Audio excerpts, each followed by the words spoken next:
Il Veneto guarda Milano. Dall'Expo Milanesi in programma tra un anno la nostra regione nutre grandi aspettative in termini di turismo. Intercettare parte dei milioni di visitatori attesi nel capoluogo lombardo nel maggio dell'anno prossimo è l'obiettivo del progetto Water Joins Art, che mette insieme una serie di iniziative puntando sul patrimonio del territorio veneto, offrendo un'ampia gamma di scelta dall'arte agli eventi, dai tour enogastronomici all'ospitalità.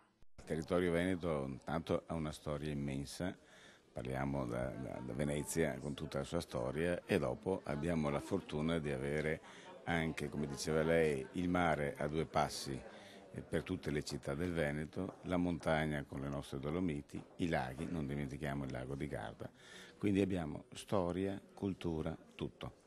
Water Joins Art punta ad offrire una nuova opportunità di business attraverso percorsi e pacchetti che portino i turisti che passano all'Expo di Milano fin qui in Veneto. A disposizione di chi arriverà nella nostra regione anche le oltre 600 ville ospitate nel 93% dei comuni veneti, da qui la prima adesione al progetto dell'associazione Ville Venete Castelli.